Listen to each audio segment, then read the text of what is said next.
2018's The Nun is a movie that I severely dislike. It's sloppy, it's slow, it's boring, and it's far from what Valak deserves as a first outing in the Conjuring Universe. So, I walked into The Nun II with less than high hopes, to be polite, and well, I left pleasantly surprised. Set 4 years after the events of the first film, we reunite with Sister Irene, as she once again comes face to face with Valak, who's been lurking at a French boarding school attempting to gain a power it was once denied. Now, before I properly jump into this review and get off with my positives, I just want to say this movie isn't exactly great. However, what it is a step up from what came before, which was all that I walked in hoping it would be, while fearing that somehow it might be worse, but thankfully it wasn't. So now jumping into what I really enjoyed and appreciated from this film was the characters, both new and old. Our returning characters are genuinely and vastly improved upon, while our new characters all feel a part of this world and story, and you really have the sense that you can root for them. While unfortunately the best part about the last movie, Priest Burke, doesn't return and isn't exactly given justice as to why, Sister Irene does, and is so great that I really do hope that we see her again, potentially in one theory that springs to mind, being in the upcoming 4th Conjuring film. And with that Taissa Farmiga returns in the role.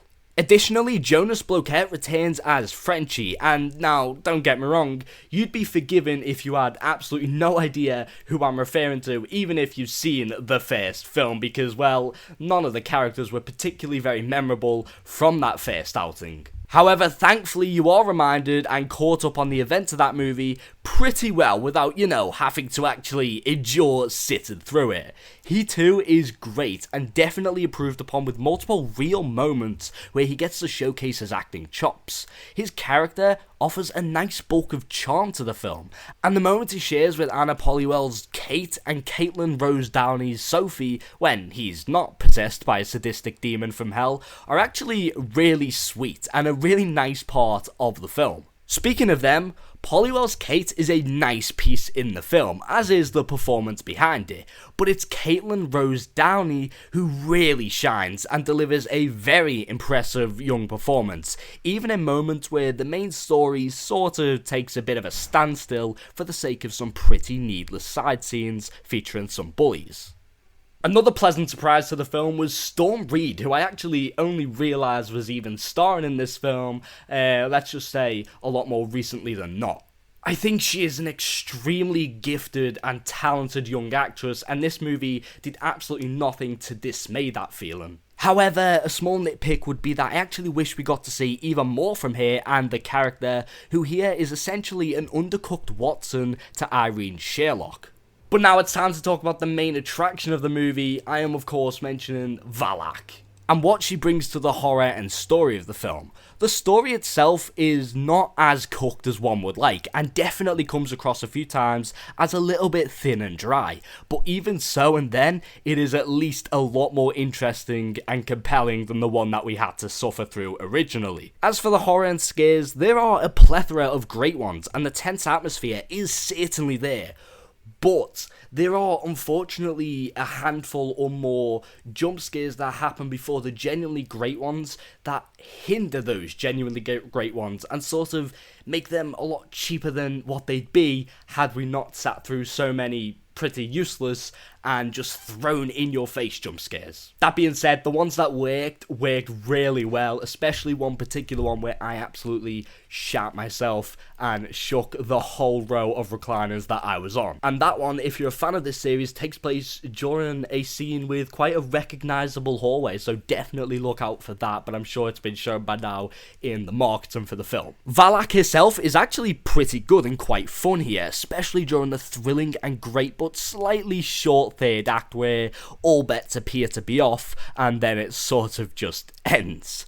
The idea of an angel rejected by God and becoming this demon, this devil and presence that takes the form of a nun is stupidly unsettling, and the design complements it so well. I can't wait for the next time we actually get to see Valak again, and I can only hope it's even more of her in her Nun form as opposed to what it was a lot of the time in this movie, which was in someone else's form or body. The potential for Valak is extremely high to me, and while we haven't quite hit it yet, we are at least closer to hitting it than we were 5 years ago. I also want to quickly give a shout out to the way this movie looks and is actually shot. From a set design and piece aspect, whether it be the 1950s boarding school, French church, or down to the dim streets and alleys, it's really good, and the gothic style atmosphere and cinematography complements it so well.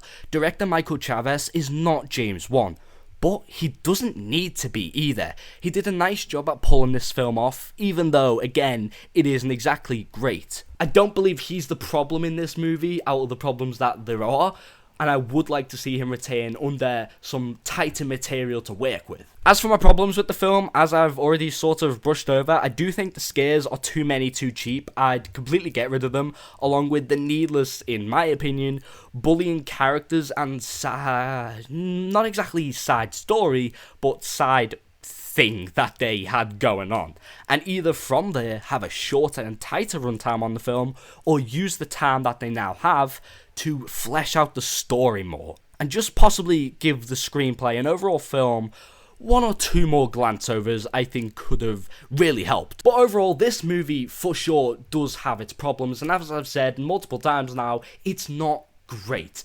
But it's just such a significant step up from the previous one that I think it's really good, even on its own merits. It's an improvement on pretty much every damn level, and simply offers, while again, nothing extraordinary, a nice chapter and new ride nonetheless in the Conjuring Universe and to Valak's growing story. Ultimately, I had a much better time than I was ever expecting walking into this film, and so I feel quite happy with it as an overall piece. If you liked or dare I say by some miracle loved the first film, you're probably gonna love this movie a lot.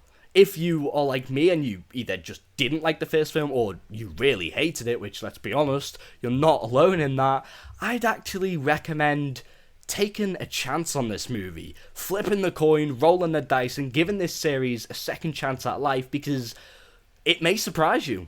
But that's just my thoughts on The Nun II. If you've seen the movie, be sure to let me know your thoughts down below. That'll be great to hear. Thanks so much for watching. I've been Tom, you've been awesome, and I'll see you in my next one. Take it easy, guys. Bye.